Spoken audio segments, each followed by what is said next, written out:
नमस्कार मेरे प्यारे साथियों। दोस्तों, जिंदगी संवारने के लिए आपके पास पूरी जिंदगी पड़ी है, लेकिन वो अभी लम्हा संवार लो जहां अभी जिंदगी खड़ी है। आपकी जिंदगी जहां खड़ी है वो लम्हा, वो समय आपको संवारना है। ये आने वाले 20 से 25 दिन आपके जीवन के सबसे महत्वपूर्ण है। हम फटाफट रिवीजन पढ़ रहे हैं और इसकी कड़ी में आज हम रोग पढ़ने वाले हैं। भैया, रोग कल आपने जाने थे। विटामिन, जितने भी प्रकार के रोग हैं वो सारे आज की क्लास में कंप्लीट हो जाएंगे टोटल। हाँ, और रोग से संबंधित एक प्रश्न एग्जाम में पूछा जाता है। लगभग संभावना रहेगी यहां से एक सवाल बन जाए आपके डिजीज में से।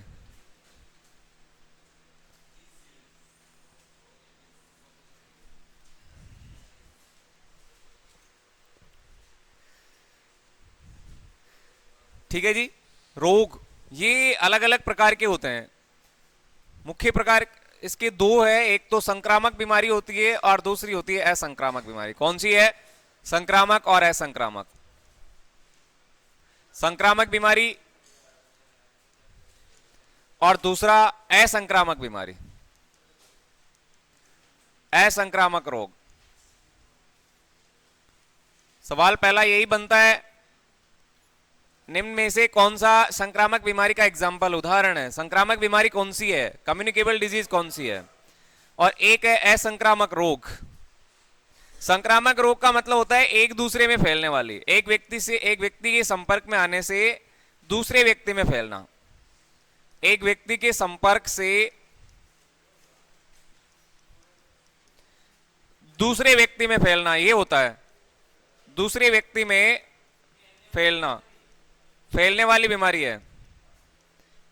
तो ये संक्रामक होगा, कम्युनिकेबल डिजीज है। और असंक्रामक, इसका कोई प्रभाव नहीं पड़ता। एक व्यक्ति के संपर्क में आने से यदि कोई व्यक्ति रोग से ग्रसित है तो एक व्यक्ति के संपर्क से,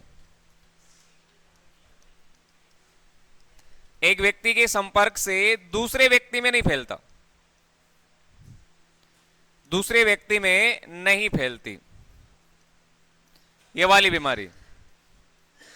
तो ये हो गई असंक्रामक बीमारी। अब संक्रामक बीमारी है वो 4 टाइप से होती है मुख्य रूप से। ये मुख्य रूप से कितने प्रकार की होगी? 4 की। ये मुख्य रूप से 4 प्रकार। एक तो वायरस का होता है, वायरस जनित बीमारी जिसको हम विषाणु कहते हैं।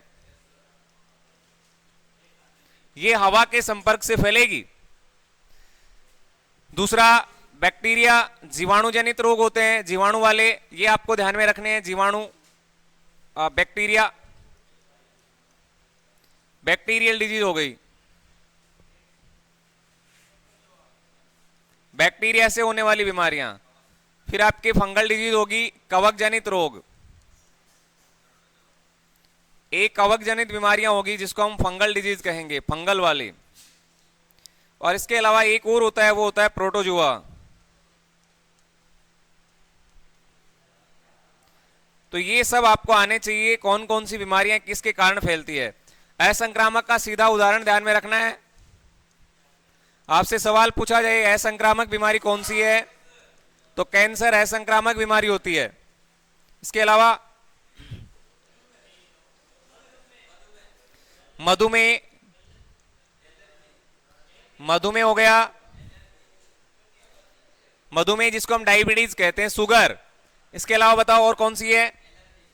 एलर्जी भी बिल्कुल सही है। एलर्जी, ये भी जोड़ों का दर्द, ये सारे के सारे क्या है?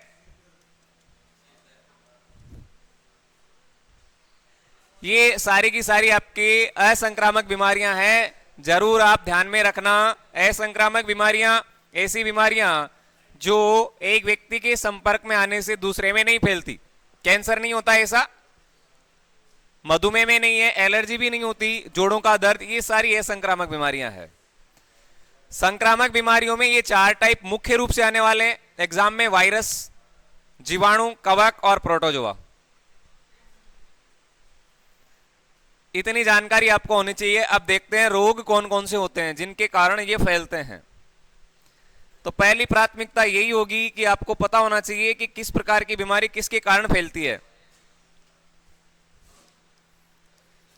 प्रोटोजोआ का यदि आपसे पूछ लिया जाता है तो मुझे लगता है लगभग को याद है ये सारी बीमारियां, जिनको भी नहीं पता वो जरूर देखें। प्रोटोजोआ की यदि आपसे पूछा जाए तो कौन कौन सी रहेगी? पायरिया है, पायरिया, कालाजार की बीमारी है, फिर मलेरिया ये भी होगा, इसके अलावा पेचिस, और एक और है जो है निद्रा रोग, जिसको हम स्लीपिंग सिकनेस कहते हैं, निद्रा रोग, स्लीपिंग सिकनेस। तो ये सारी की सारी बीमारियां किसके कारण फैलेगी? तो ये प्रोटोजोआ के कारण फैलती है। 4-5 बीमारियां हैं, अवश्य आप ध्यान रखें। जिनको पता है अच्छी बात है, जिनको नहीं पता वो नोट भी कर सकता है। ये सारे के सारे इसको याद भी करें आप। क्या था? पापा काम पे सोते। ठीक है जी, ये सारी की सारी बीमारियां प्रोटोजोआ के कारण फैलती है। और ये वाला एग्जाम में आया हुआ सवाल है, ये भी आपको पता होना चाहिए। ये आपके आर्मी एग्जाम में पूछा गया है, ये आर्मी के पेपर में ये सवाल पूछा गया था। पीवाईक्यू है ये भी ध्यान रखिएगा। मलेरिया की बीमारी, मलेरिया किसके कारण फैलता है? मच्छर के काटने से। मादा एनाफ्लीज, मच्छर के काटने से। तो ये पापा यहां से आप पायरिया बना सकते हैं। कहां से क्या बनाओगे? कालाजार बनाना है, मैं से मलेरिया बनाना है, फिर पे से पैचिस, और सोने को कहते हैं निद्रा रोग। इतना तो आपको आना ही चाहिए, इतना आपको याद होना चाहिए। पायरिया रोग में जरा मुझे बताना, ये वाला पायरिया है ना, पायरिया रोग में क्या होता है? मसूड़ों में सूजन आ जाती है, मसूड़ों में सूजन। और इसका मुख्य कारण क्या होगा? विटामिन सी की कमी। ये तो आपको पता ही है, विटामिन सी की कमी इसके कारण होता है ये। और विटामिन सी खट्टे पदार्थों में होता है, आप सबको पता है। ये पायरिया है। ठीक है भैया। इसके अलावा ये बड़ा इंपॉर्टेंट है, मलेरिया। मलेरिया बहुत इंपॉर्टेंट है, ये आपको पढ़ना ही है, एग्जाम में आया हुआ सवाल है। पहली बात, ये मच्छर के काटने से होता है। मच्छर का नाम क्या है? मादा एनाफ्लीज। मादा एनाफ्लीज मच्छर के काटने से होता है ये। इस रोग में क्या होता है? बुखार तेज आती है। और इसकी औषधि कौन सी है? औषधि का नाम पूछा जाए, मलेरिया की औषधि कुनेन है। कौन सी है? कुनेन औषधि है। कहां से प्राप्त होती है? सिनकोना पौधे की छाल से। सिनकोना पौधे की छाल से प्राप्त होती है ये जरूर ध्यान में रख लेना। ये दोनों बातें ये बहुत इंपॉर्टेंट है, ये वाला और ये वाला। तो ये हो गया आपके मलेरिया। ठीक है।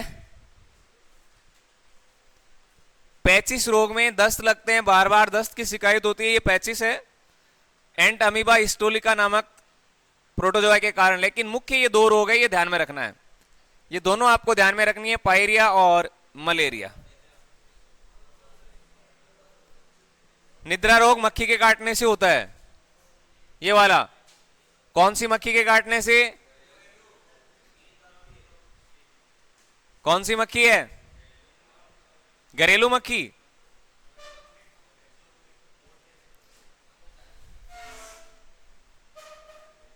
हो गया भाई? लिख लिया क्या? कर लिया नोट? हो गया?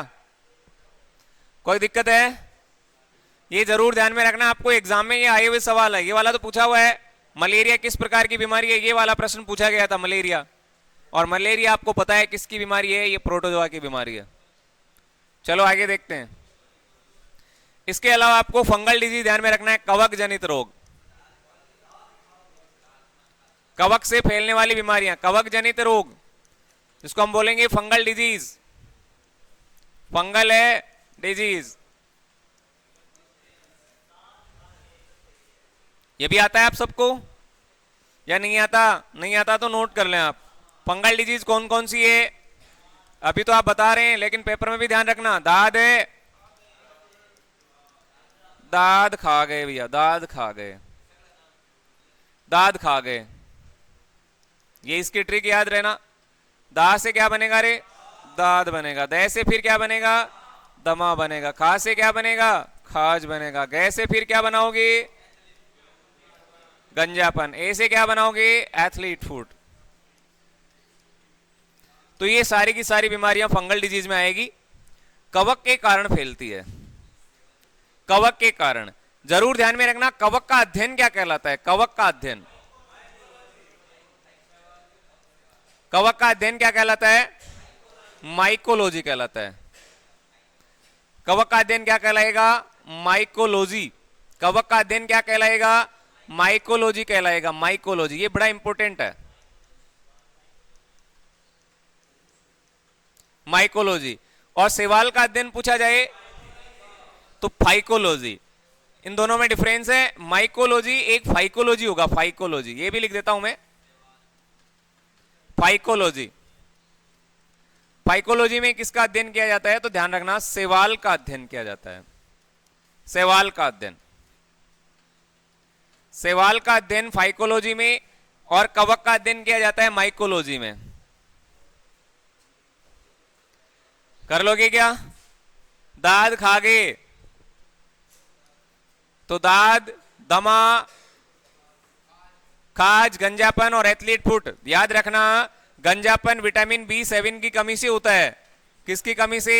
B7 की कमी से। विटामिन B7 की कमी से होता है गंजापन। विटामिन B7 को विटामिन H भी बोला जाता है। क्या कहते हैं इसको? विटामिन H के नाम से भी जानते हैं, विटामिन H।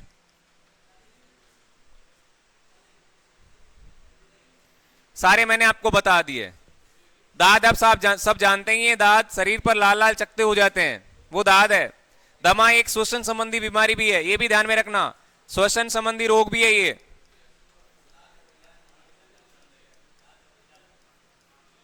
दाद का इलाज आपके गांव में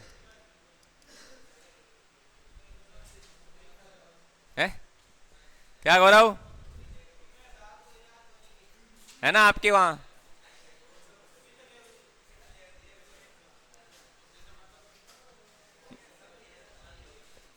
ठीक है भाई। अरे दाद खा गए, दाद, दमा, खाज, गंजापन, एथलीट फूड, ये सारी बीमारियां किसके कारण होती है? कवक की बीमारियां हैं, जो आपको ध्यान में रखनी है। कवक से होने वाली बीमारियां आपसे पूछा जा सकता है। कवक का अध्ययन पूछा जाए, कवक का अध्ययन माइकोलॉजी, सेवाल का अध्ययन फाइकोलॉजी। और पिछली बार एग्जाम में आया था, गाड़ियों को ठंडा रखने के लिए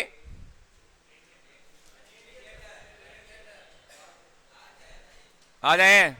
यस, ठीक है। अगला देखिएगा, नेक्स्ट विषाणु। ये बहुत इंपॉर्टेंट है भैया, ये बहुत ज्यादा इंपॉर्टेंट है। विषाणु जनित बीमारियां कौन सी है? विषाणु जनित बीमारियां यदि आपसे पूछ लिया जाए, वायरल डिजीज। क्या? Viral disease. या ऐसे लिख लो आप इसको, वायरस से होने वाली बीमारियां कौन सी? वायरस के कारण। वायरस, विषाणु, हवा के द्वारा फैलने वाली बीमारियां, ये सब एक ही है। इसका क्या रहेगा? आता है ना सबको, या भूल गए? विषाणु वाले कौन से हैं? रेखा हमें, रेखा हमें हिट करके क्या? पहुंचे छोड़ गई।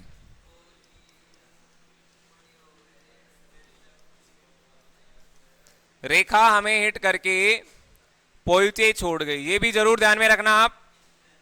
रे से क्या बनने वाला है? रेबीज। कैसे क्या बनेगा?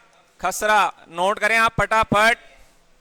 इसके बाद में है से बनेगा हर्पीज। में से क्या बनने वाला है? मेनिंजाइटिस। ये सारी बीमारियां हैं जो वायरस के कारण होगी। फिर ही से बनेगा हिपेटाइटिस, हिपेटाइटिस, ये लो। टे से बनेगा ट्रेकोमा, करके ये कर देना साइलेंट, इसका कोई अर्थ नहीं है जी, जबरदस्ती मत बनाना। फिर पो से बनेगा पोलियो, क्या बनेगा? पोलियो बनेगा जी। ए से क्या बनने वाला है? एड्स बनने वाला है। चे से क्या बनेगा रे? चेचक बनेगा। फिर 6 से छोटी माता, डे से बनाना है आपको डेंगू, गए से क्या बनाओगे? गलसुआ। फिर ई से क्या बनेगा? इन्फ्लुएंजा। ये लीजिएगा भैया, ये सारी की सारी बीमारियां आ गई वायरस की। इसके अलावा कोरोना है आपके, कोविड वाला, स्वाइन फ्लू है, ये सब वायरस में आएंगे, है ना। स्वाइन फ्लू का वायरस कौन सा था? स्वाइन फ्लू का वायरस कौन सा है?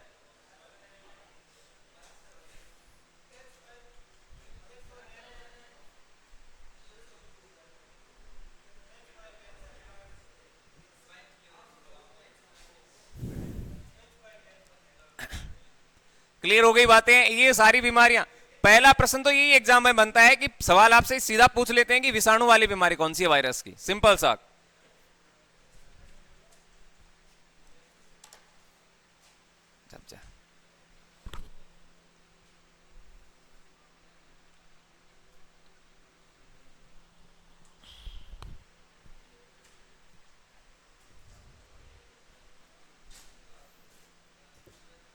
चले आगे।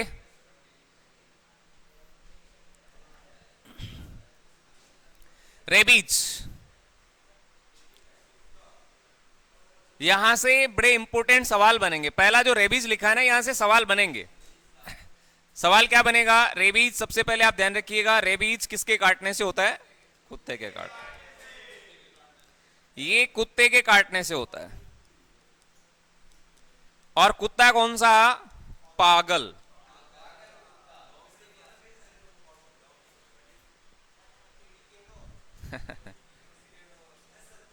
हाँ भाई भाई सही है, पागल कुत्ते के काटने से होता है ये।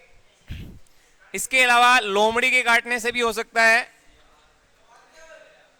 बिल्ली के काटने से भी हो सकता है, और इसके अलावा भेड़िया जो होता है, भेड़िया, बंदर, इनके काटने से ये रेबीज की बीमारी फैलती है। लेकिन मुख्य जो इसका कारण है वो होगा कुत्ता। क्या होगा? कुत्ता। बाकी ये कम ही काटते हैं ना, काटते हैं क्या ये? बिल्ली तो कम ही काटती है, काटती है क्या? अब बड़ा इंपॉर्टेंट सवाल ये बनता है, रेबीज का जो टिक्का है, ये याद करना, रेबीज के टिक्के की खोज किसने की थी? पिछली बार भी एग्जाम में आया था, साइकिल का आविष्कार किसने किया था? साइकिल का, यह सवाल पिछली एग्जाम में पूछा गया, साइकिल का आविष्कार किसने किया था? मैकमिलन ने। आसान सा सवाल आया था। रेबीज के टिक्के की खोज यदि आपसे पूछा जाए, क्या करोगे? Louis Pasteur. लुई पास्चर, हालांकि मैंने लिखवाया आपको और भी, लुई पास्चर हो गया। ये लो, रेबीज के टिक्के की खोज किसने की है? लुई पास्चर ने की है। कुत्ते के काटने से ये बीमारी फैलती है रेबीज की। इस रोग को हाइड्रोफोबिया कहते हैं। क्या कहते हैं? हाइड्रोफोबिया कहते हैं। नोट कर लो आप, इसको क्या क्या कहा जाता है, कई बार ये दे देते हैं, हाइड्रोफोबिया। क्या कहते हैं रे इसको? हाइड्रोफोबिया।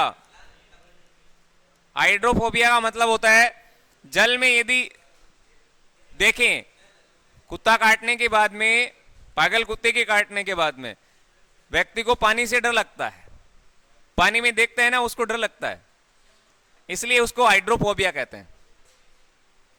या इसको कहते हैं जलांतक। क्या कहते हैं? जलांतक भी कहा जाता है। इस बीमारी को और कहते हैं जलांतक, यानी जल के अंदर देखें तो डर लगना, ये जलांतक हो गया। जलांतक बीमारी कहते हैं इसको, जलांतक। ठीक है, चाहे आप जलांतक बोलो चाहे हाइड्राफोबिया बोलो या फिर रेबीज बोलो, एक ही बात है। नेक्स्ट, और क्या ध्यान में रखना है, खसरा मार्बेली वायरस के कारण होता है ये, और इसका वायरस पूछा जाए तो रेब्डो वायरस बताना है। कौन सा? रेब्डो वायरस। इसके वायरस का नाम पूछा जाए तो रेब्डो वायरस, रेब्डो वायरस के कारण होता है। नोट कर लें आप, रेब्डो वायरस।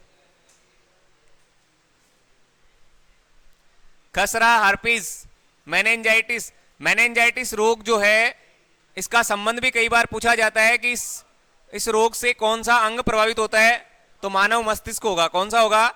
मानव मस्तिष्क। आप नोट कर सकते हैं, मेनेंजाइटिस की बीमारी में मस्तिष्क प्रभावित होता है। हर्पीस सबसे छोटा वायरस है। अब हर्पीस क्या है? वायरस छोटा है ये। खसरा मार्बेली वायरस के कारण फैलता है, आप नोट कर लें, मार्बेली वायरस।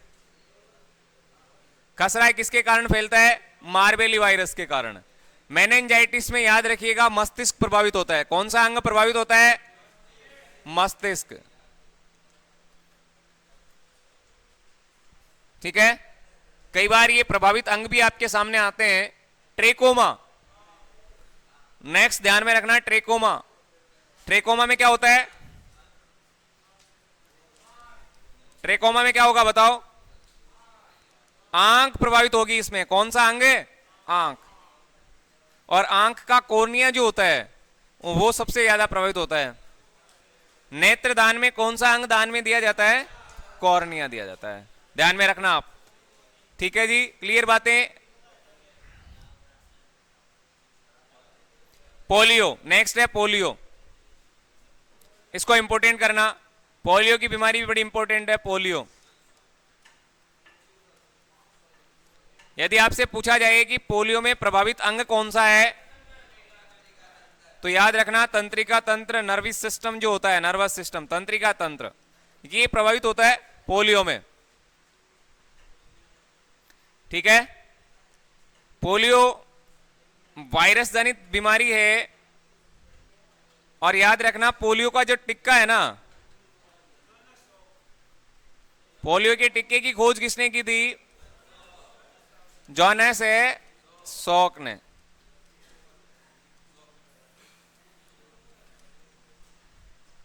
पोलियो के टिक्के की खोज। आजकल तो पोलियो की दवा ली जाती है डायरेक्ट मुंह से, और ये बताया था सेबीन ने। किसने? सेबीन ने।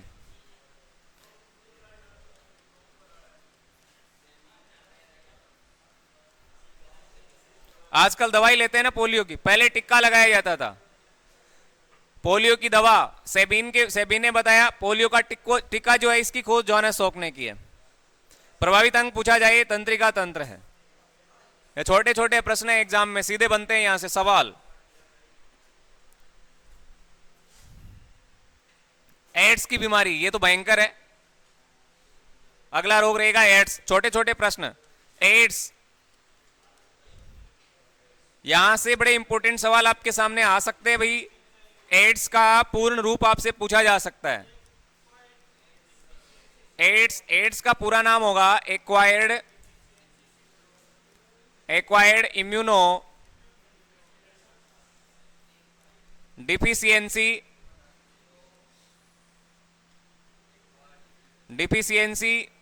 सिंड्रोम, ये एड्स का पूरा नाम है। एड्स का पूरा नाम क्या है? Acquired immuno deficiency syndrome. AIDS का वायरस कौन सा है? एड्स के वायरस का नाम आप बोलते रहोगे तो आपकी ज्यादा बढ़िया तैयारी रहेगी। एड्स का वायरस कौन सा है? HIV। HIV का पूर्ण रूप पूछा जाए, ह्यूमन इम्यूनो डिफिशियंसी वायरस।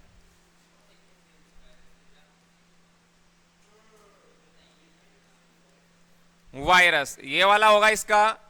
अब प्रश्न आता है विश्व एड्स दिवस कब मनाते हैं?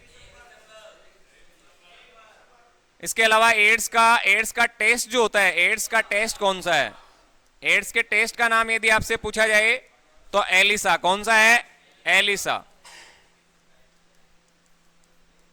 एलिसा होता है। विश्व एड्स दिवस कब मनाया जाता है? दिवस वैसे मैंने लिखा दिए सारे। विश्व एड्स दिवस, विश्व एड्स दिवस कब मनाएंगे? 1 दिसंबर को। आ रहे हैं ना, आप सबको आता है ये, घबराने की आवश्यकता नहीं है, एड्स सारा याद है। एड्स में प्रभावित अंग कौन सा होगा?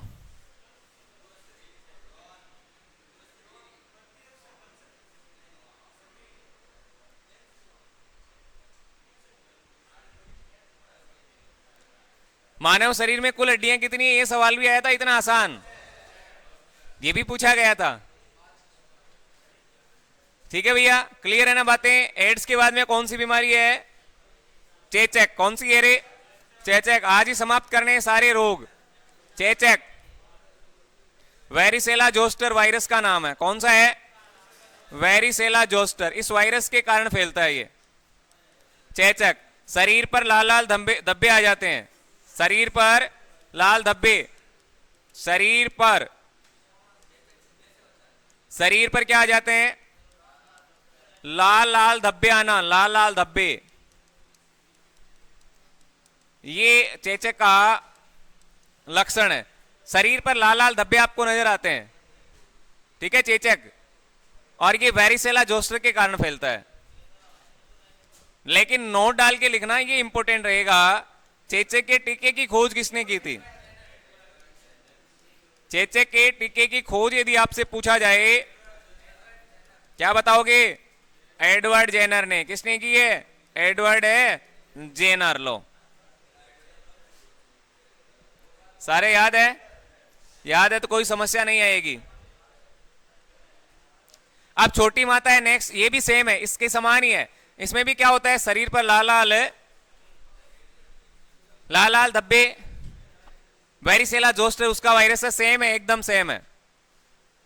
छोटी माता और ये आपके चेचक लगभग समान ही है, ठीक है। अब है डेंगू। डेंगू बहुत इंपॉर्टेंट है। डेंगू,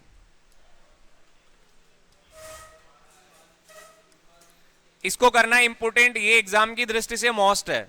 डेंगू की बीमारी मादा एडिस मच्छर के काटने से होती है। कौन सा है? मादा एडिस। और पूरा नाम पूछा जाए तो एक पत्ती भी आपके सामने आता है। मादा एडिस एक पत्ती मच्छर के काटने से, मच्छर के काटने से ये बीमारी होती है। मादा एडिस एक पत्ती मच्छर के काटने से डेंगू की बीमारी होती है। और इसको कहा जाता है हड्डी तोड़ बुखार। क्या कहते हैं? हड्डी तोड़ बुखार कहते हैं। अब इसका मतलब आप समझ गए होंगे, हड्डियों में होती है बीमारी, हड्डी तोड़ बुखार कहेंगे इसको।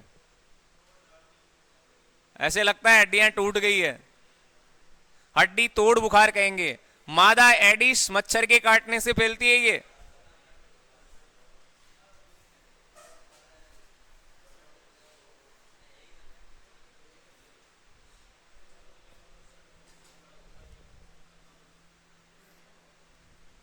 इसके बाद में गलसुआ है। रेखा हमें हिट करके पोइचे छोड़ गए गलसुआ। गलसुआ इतना है नहीं इंपोर्टेंट। इन्फ्लुएंजा और फ्लू की बीमारी है, ये ध्यान में रखना है। इंपोर्टेंट जो है रोग वो आप जरूर ध्यान में रख लेना। नेक्स्ट लिखिएगा जीवाणु जनित रोग कौन से हैं? ये वायरस के थे सारे के सारे। जीवाणु वाली बीमारियां कौन सी है? जीवाणु के कारण फैलने वाली बीमारियां।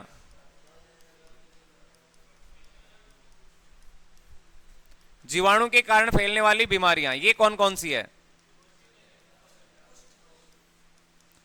जीवाणु के कारण फैलने वाली बीमारियां यदि आपसे पूछ लिया जाए तो ये भी मैंने आपको याद करवा दिया है। जिनको नहीं पता वो नोट कर लें। गोटी ने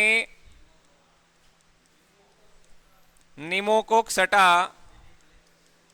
सीडी प्ले करने को कहा। सीडी प्ले करने को कहा। पिछली बार है पेपर थोड़ा लेवल का बनाया गया था, थोड़ा क्या बहुत ज्यादा बनाया गया था साइंस का। और बोटनी के सवाल तो बड़े अंदर से पूछे गए थे, वनस्पति विज्ञान के। एक ही क्लास लेंगे हम वनस्पति विज्ञान की, उसमें हो जाएगा सारा का सारा, ठीक है। एक क्लास में करवा देंगे आपको बॉटनी की। गॉटी ने निमोकोक सटा सीडे प्ले करने को कहा। ये आपके जीवाणु से होने वाली बीमारियां हैं। जीवाणु के कारण फैलती है ये बीमारियां। गौ से क्या बनने वाला है?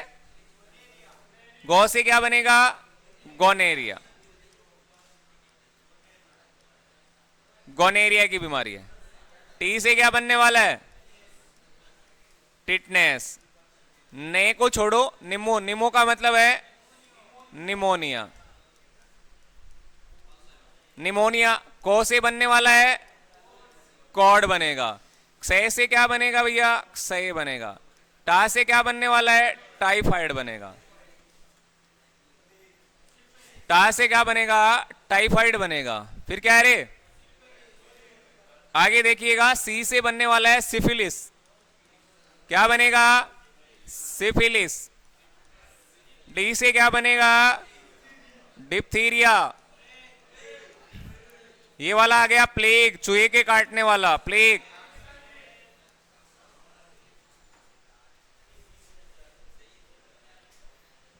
फिर कैसे क्या बनेगा? काली खांसी। और है से क्या बनेगा?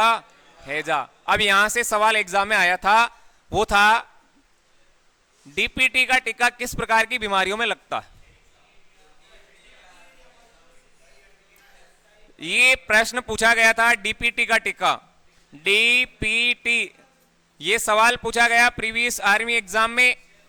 डीपीटी का टीका किस प्रकार की बीमारियों में लगता है? डीपीटी नाम में ही इसके रोग है। देखो, डी से क्या बनने वाला है? डी से डिप्थीरिया, ये रहा। पै से बनेगा परटूसिस, जिसको काली खांसी कहते हैं। और टी से बनेगा टिटनेस। कहां गया भैया टिटनेस? ये रहा। आपसे सवाल पूछा जाए डीपीटी का टीका किसमें लगता है, तो डिप्थीरिया, परटूसिस और काली खांसी। नोट कर लो आप। एक तो डिप्थीरिया, अरे परटूसिस काली खांसी है ये वाली,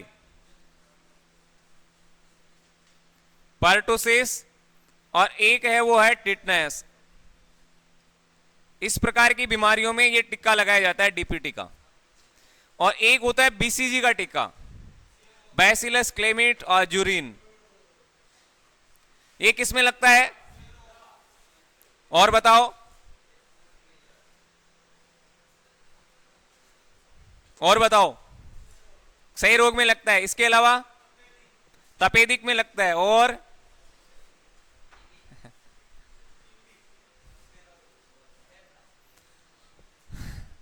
चलो आगे देखते हैं।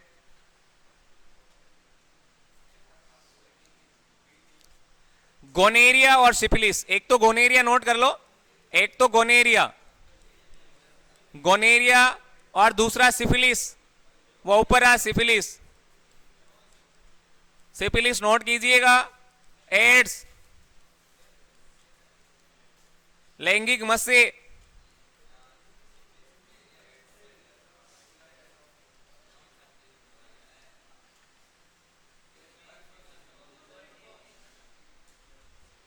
और हर्पीज भी होता है। गायनेटल, ये हर्पीज भी आपके। ये चार बीमारियां ध्यान में रखिएगा। ये आपके यौन संचरित बीमारी है।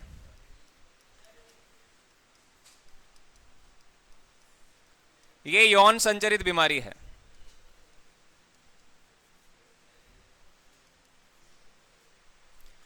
यौन संचरित रोग है ये। सिफिलिस, गोनेरिया, एड्स और लैंगिक मस्से, ये सारे के सारे आपके यौन संचरित रोग भी है।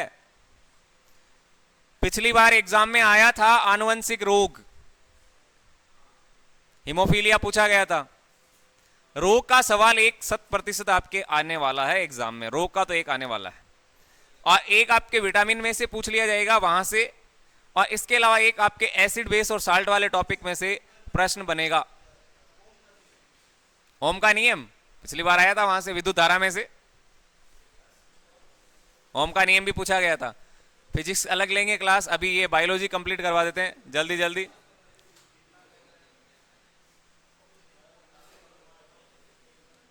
ठीक है। यौन संचरित बीमारियां यदि आपसे पूछा जाए, गोनेरिया, सिफिलिस, एड्स और लैंगिक मस्से। ठीक है। हर्पीज, हर्पीज भी होता है, वो जनन संबंधी बीमारी है वो हर्पीज।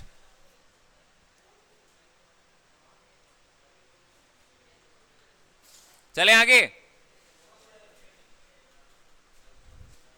तो गोनेरिया, गोनेरिया को छोड़ो, टिटनेस, टिटनेस बताओ ये क्या है? टिटनेस की बीमारी, इसमें क्या होता है? टिटनेस में मुंह का जो जबड़ा है वो भिंच जाता है, मुंह के जबड़े भिंच जाते हैं। टिटनेस की बीमारी में मुंह के जबड़े क्या हो जाते हैं? भिंच जाते हैं। ये टिटनेस की बीमारी में होता है और इसके लिए टिटनेस का टीका भी लगाया जाता है। लेकिन ध्यान में रखना, ये जो आप खाते हैं ना, क्या बोलते हैं उसको? गुटखा। गुटखे के सेवन से, अरे गुटखे के सेवन से सब म्यूकस फाइब्रोसिस रोग होता है। कौन सा होता है? सब म्यूकस फाइब्रोसिस। सब म्यूकस फाइब्रोसिस रोग किसके कारण होता है? गुटखे का खाने से। और इसमें भी क्या होते हैं? इसमें मांसपेशियां ना जबड़े की कठोर हो जाती है, जबड़े की मांसपेशी कठोर, जबड़े की मांसपेशी कठोर हो जाती है। इसमें मुंह खुलता नहीं है गुटखा खाने से।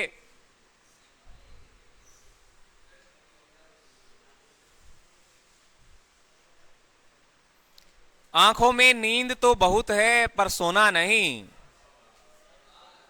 आंखों में नींद तो बहुत है पर सोना नहीं।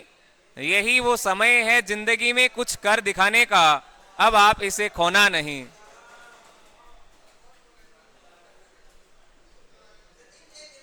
जगाओ इनको, कईयों को। समय बड़ा अनमोल है,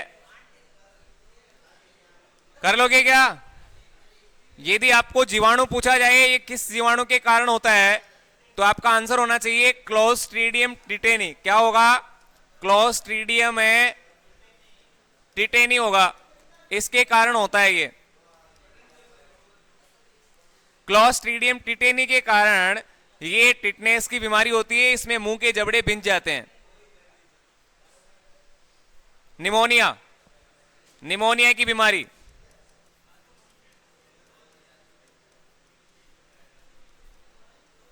निमोनिया।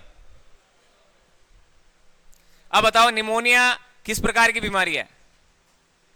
आपसे जीवाणु पूछा जाए तो आंसर होगा डिप्लोकोकस निमोनी। जीवाणु का नाम पूछा जाए ना तो आंसर होगा diplococcus pneumoniae. Diplococcus, diplococcus pneumoniae होगा।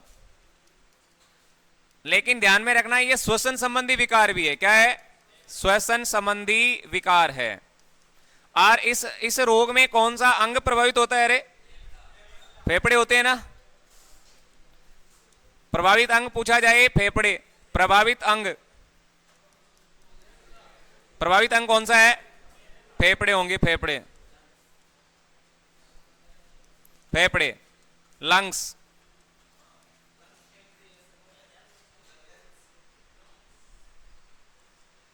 ये निमोनिया हो गया। गॉटी ने निमो से निमोनिया बनाया। उसके बाद में कोड है, कोड की बीमारी। कोड भी जानते हो क्या? कोड, नेक्स्ट ध्यान में रखना, कोड पूछ लिया जाए कोड किस प्रकार की बीमारी है तो ये भी जीवाणु से फैलने वाली है। कोड, इसको लेप्रोसी कहते हैं। क्या कहते हैं? लेप्रोसी। ये आता है कई बार, लेप्रोसी। यदि आपसे पूछा जाए कि इस रोग में कौन सा टेस्ट किया जाता है तो ध्यान में रखिएगा लेप्रोमीन किया जाता है। कौन सा? लेप्रोमीन। पूछा जाए कि शरीर का कौन सा अंग प्रभावित होता है, प्रभावित अंग बताओ कौन सा है?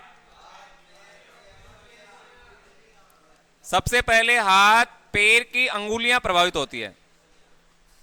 हाथ और पैर की अंगुलियां प्रभावित होती है, यानी उसके बाद में सारी की सारी संपूर्ण त्वचा प्रभावित हो जाती है। हाथ और पैरों की अंगुलियां सबसे पहले इस रोग में प्रभावित होती है, कॉर्ड में। टेस्ट पूछा जाए लेप्रोमीन, लेप्रोसी कहते हैं। इसमें प्रभावित अंग रहेगा हाथ और पैर की अंगुलियां। ये छोटे छोटे रोग है। हो सकता है कि आपकी एग्जाम में सीधा ही प्रश्न पूछा जाए वायरस बीमारी कौन सी है, जीवाणु की कौन सी है, और थोड़ा यदि गहराई में पूछे तो यहां से प्रश्न बनेगा। नेक्स्ट क्षय रोग, ये इंपॉर्टेंट है, बताओ क्षय किसको कहते हैं? क्षय रोग का मतलब है टीबी। क्या है रे? टीबी। और किस नाम से जानते हैं इसको? तपेदिक कहते हैं क्या? इस रोग में क्या होता है? बुखार आती है। अच्छा, इसको कहते हैं ट्यूबरकुलोसिस। क्या कहेंगे? ट्यूबरकुलोसिस। जीवाणु का नाम पूछ लिया जाए, जीवाणु कौन सा है? क्या बताओगे?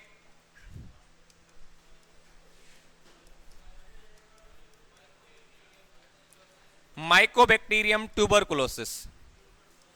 ट्यूबर है कुलोसिस, ये इसकी बीमारी है, ये इसका जीवाणु है। इस रोग में कौन सा टिक्का लगाया जाता है? बीसीजी। बीसीजी ध्यान में रखना, डीपीटी मत कर देना।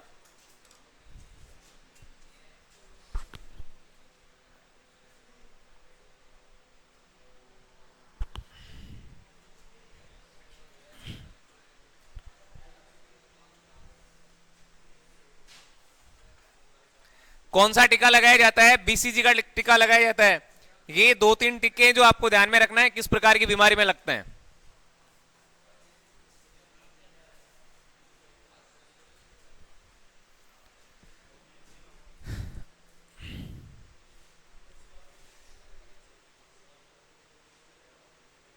नेक्स्ट आ गया आपके टाइफाइड। कौन सा है? टाइफाइड। टाइफाइड इसको कहते हैं आंत का बुखार। क्या कहते हैं इसको? आंत का बुखार कहते हैं। आंत का बुखार कहा जाता है इसको, टाइफाइड को। आंत का बुखार पढ़ेंगे इसको क्या बोलेंगे? आंत। यानी प्रभावित अंग कौन सा हो गया? हाँ, आंत हो गई इसमें प्रभावित अंग। अच्छा, इस रोग में क्या होता है? तेज बुखार आता है, बहुत तेज बुखार आएगा। बुखार, बुखार बहुत तेज आती है। और ये किस जीवाणु के कारण फैलता है? यदि जीवाणु आपसे पूछा जाए, जीवाणु का नाम यदि आपसे पूछा जाए तो साल्मोनेला टाइफी होगा। क्या होगा? साल्मोनेला। साल्मोनेला टाइफी या टाइफोसा, एक ही बात है। इतनी इतनी बातें तो आपको याद होनी चाहिए। टाइफाइड आंत का बुखार कहेंगे, इसमें बहुत तेज बुखार होता है। अपने इधर कहते हैं भाव हो गया, भाव। और इसके अलावा जीवाणु साल्मोनेला टाइफी इसका जीवाणु रहने वाला है। प्रभावित अंग हो गया अपने आप ही, आंत हो गया। प्रभावित अंग कौन सा हो गया? आंत हो गया।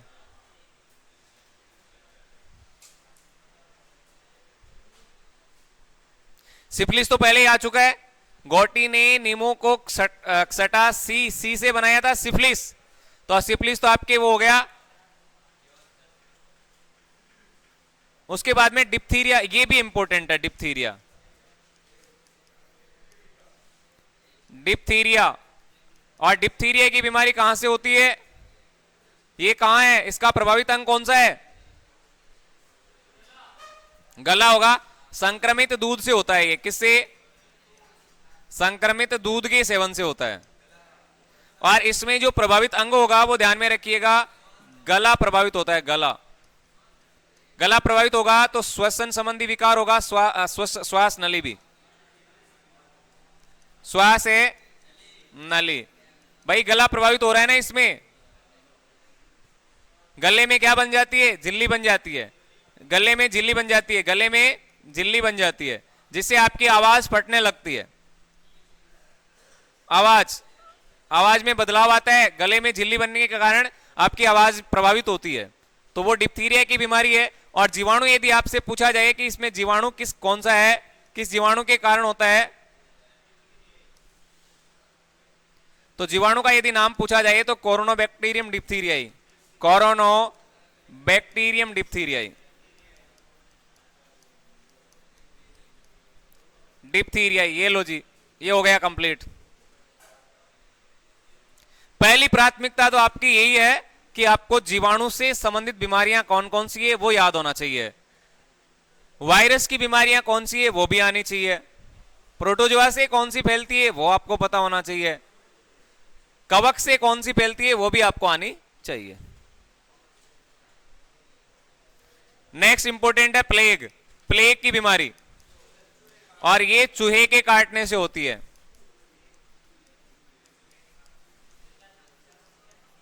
चूहे के काटने से, कुत्ते के काटने से रेबीज है, चूहे के काटने से प्लेग है। चूहे के काटने से कौन सी बीमारी होगी? प्लेग। इसको कहते हैं काली मौत, ब्लैक डेथ कहते हैं इसको, ब्लैक डेथ। इसको ब्लैक डेथ या काली मौत कहते हैं। क्या कहते हैं? काली मौत। चूहे में पाया जाता है भयंकर पिस्सू। चूहे में क्या पाया जाता है? भयंकर पिस्सू पाया जाता है, जिसके कारण यह फैलता है। चूहे में पाया जाता है भयंकर पिस्सू। चूहे में क्या होता है रे? पिस्सू होता है, और इसके कारण यह फैलता है।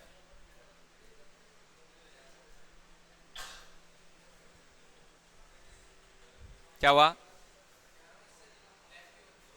हाँ, अब तो फटाफट रिवीजन चलेगा, समय कम है।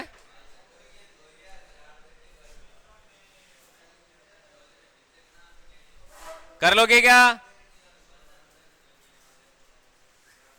गौटी ने निमोकोक सटा सीडी प्ले और करने को, ये तो साइलेंट था।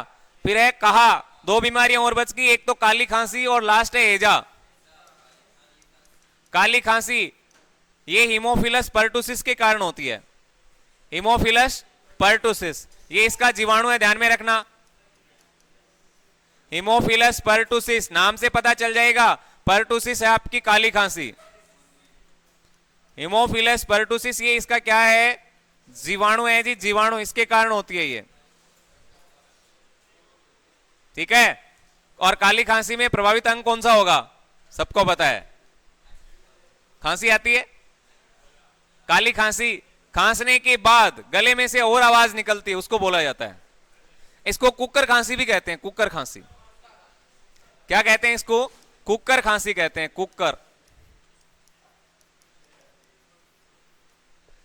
कुकर खांसी। ध्यान में रखिएगा, इसमें जो टीका लगता है ना, टीका, वो लगता है डीपीटी का। डीपीटी का टीका लगाया जाता है, ध्यान में रखना।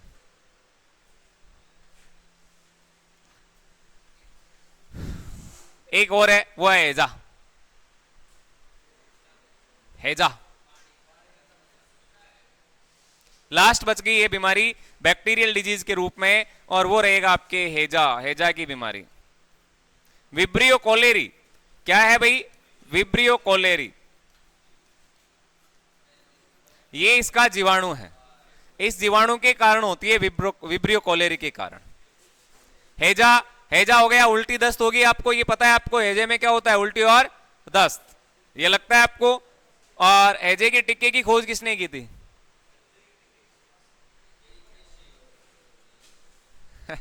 हेजा, हेजा इसमें कौन सा टिक्का लगता है? बीसीजी का लगेगा, ठीक है जी, कर लेना, इतना इंपॉर्टेंट है ये। अब इसके अलावा भी कुछ ऐसे रोग है जो आपको ध्यान में रखने हैं, जैसे कोविड हो गया। कोविड, कोरोना है ना, हाँ, ये 19 तो इसलिए है कि 2019 में आया था। ये कोरोना वायरस डिजीज है, ये इसका मतलब है कोरोना वायरस डिजीज, इसलिए इसको कोविड लिखा जाता है। कोरोना ये 19, कोविड कोरोना वायरस है। और इसके वायरस का नाम क्या था? अरे वाह, कोरोना ही था, लेकिन ये, हाँ, कोरोना वायरस था ना। ये वायरस जनित बीमारी है। कौन सी है? वायरस जनित, नाम से ही पता चल रहा है, ये वायरस जनित रोग था। इसके अलावा स्वाइन फ्लू, कौन सा है? स्वाइन फ्लू, ध्यान में रखिएगा, स्वाइन फ्लू भी वायरस से फैलने वाली बीमारी है, ये भी वायरस की है, वायरस जनित है ये भी। और ये सुअर के कारण फैली। और इसका यदि वायरस पूछा जाए कौन सा वायरस है? H1N1, कौन सा है? H1N1 virus, swine flu.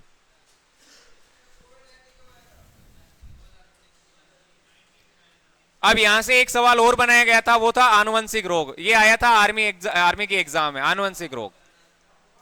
मैंने सारे रोग एक ही क्लास में कंप्लीट कर दिए। लो, आनुवंशिक रोग पढ़ लेना।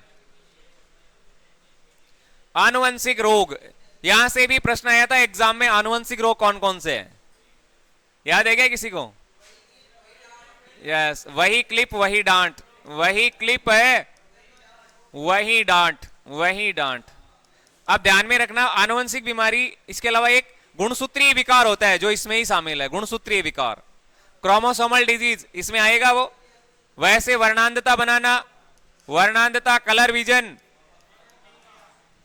लाल और हरे रंग में अंतर करवाया जाता है वर्णांधता में। आपके मेडिकल टेस्ट होगा आर्मी में इसका। तो एक तो आपको आर्मी में मेडिकल फिट होने के लिए ये बीमारी नहीं होनी चाहिए, आपको पता ही है, ये वर्णांधता हो गया।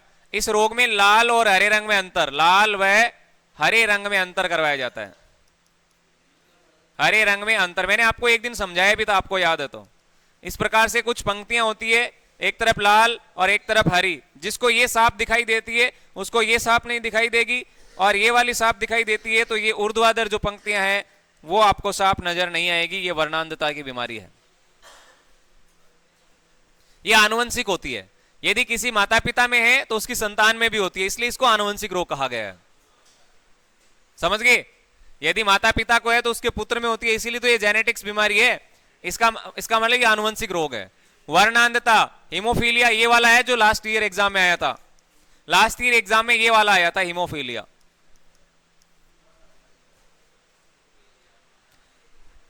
इस रोग में क्या होता है, यदि चोट लग जाए तो खून रुकना बंद नहीं होता। हीमोफीलिया में क्या होता है, चोट लगने पर ब्लड बंद नहीं होता। चोट लगने पर रक्त का थक्का नहीं बनता, रक्त का थक्का नहीं जमता है, इसी को कहा जाता है। और यदि ऐसा नहीं होगा तो ब्लड निकलता रहेगा और अंत में मनुष्य की मृत्यु भी हो जाती है। और ये रोग था इंग्लैंड की महारानी, इंग्लैंड की महारानी को था ये सबसे पहले, विक्टोरिया को, और उसकी वंशावली को भी था। होना ही है यदि है तो। क्लिप का मतलब है क्लाइन फिल्टर, ये ध्यान रखना, क्लाइन फिल्टर, क्लाइन फिल्टर। और जरूर ध्यान में रखिएगा, इसको अलग से पूछा जा सकता है तो वो होगा आपके गुणसूत्रीय विकार। कौन सा होगा? गुणसूत्रीय विकार, यानी इसमें गुणसूत्र कहीं ना कहीं बढ़ जाते हैं या कम हो जाते हैं, तो ऐसा होता है। क्लाइन फिल्टर को अलग रूप में पूछा जाए तो फिर गुणसूत्रीय विकार भी पूछा जा सकता है, गुणसूत्रीय विकार। इसके बाद में क्या आ रहा है भाई, वही डांट, ये तो हो गया, ये साइलेंट है, डे से बना लेना डाउन सिंड्रोम। और ये इंपोर्टेंट भी है, एग्जाम में आपसे पूछा जा सकता है 21वीं जोड़ी गुणसूत्र में विकार। कौन सी जोड़ी में? 21वीं जोड़ी गुणसूत्र में विकार आता है।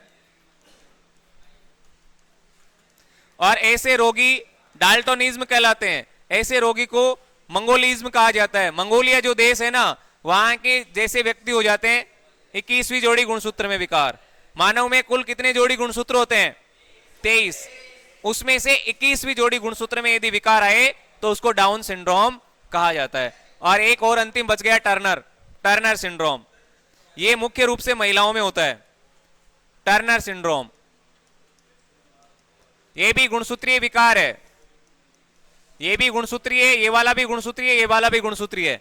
वर्णांधता, हीमोफीलिया, ये आनुवंशिक बीमारियां होती है।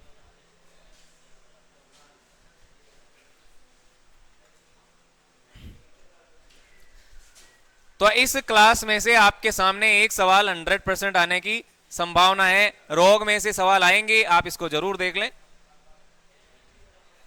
ठीक है। तो ये थी आज की हमारी क्लास, मिलते हैं आगे, तब तक के लिए जय हिंद, जय भारत, वंदे मातरम।